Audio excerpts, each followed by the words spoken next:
आप सभी को मेरा नमस्कार। जय श्री राम। आइए आप सभी को दिखाते हैं करवा चौथ व्रत की पूजा कथा और पूजा कैसे की जाती है। ये करवा माता है, उनका श्रृंगार का सामान है, करवा रखा है, सबके अलग अलग करवे हैं। कथा इस प्रकार से है।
रोटी भेज दी। इस प्रकार से समय बीतते बीतते मृगशिरा मार्गशीर्ष की चौथ आई तो चौथ माता बोली, करवा ले भाइयों की प्यारी करवा ले। लेकिन जब उसे चौथ माता नहीं दिखलाई दी तो वह बोली, आपने मुझे उजाड़ तो दिया है, मेरा उद्धार करोगी, आप मेरा सुहाग देना पड़ेगा।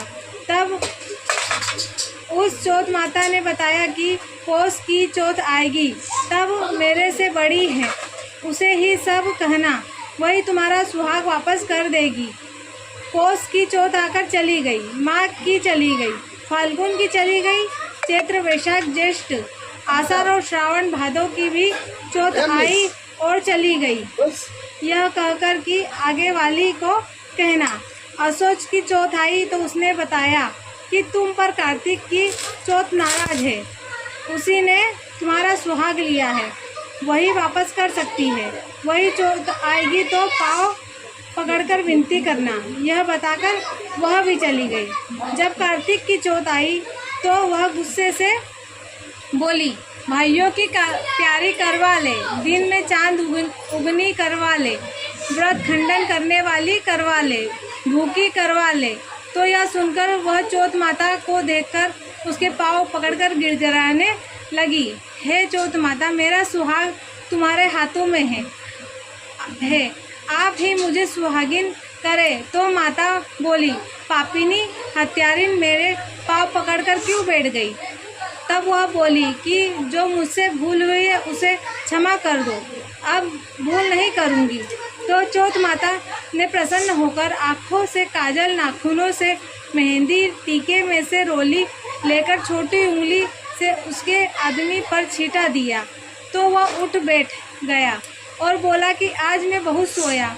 वह बोली, क्या सोए, मुझे तो 12 महीने हो गए हैं, अब जाकर चौथ माता ने मेरा सुहाग लौटाया है। तब उसने कहा कि जल्दी से माता का पूजन करो। जब चौथ की सुहागी की कहानी सुनी, करवा का पूजन किया तो प्रसाद खाकर दोनों पति पत्नी चौपड़ खेलने बैठ गए। नीचे से दासी आई और उसने उन दोनों को चौपड़ पासे से खेलते देखा तो उसने सासू जी को जाकर बताया। तब से सारे गांव में यह प्रसिद्ध हो गई कि सब स्त्रियां चौथ का व्रत करें तो सुहाग अटल रहेगा। जिस तरह साहूकार की बेटी का सुहाग दिया, उसी तरह चौथ माता सबको सुहागिन रखें। जय हो।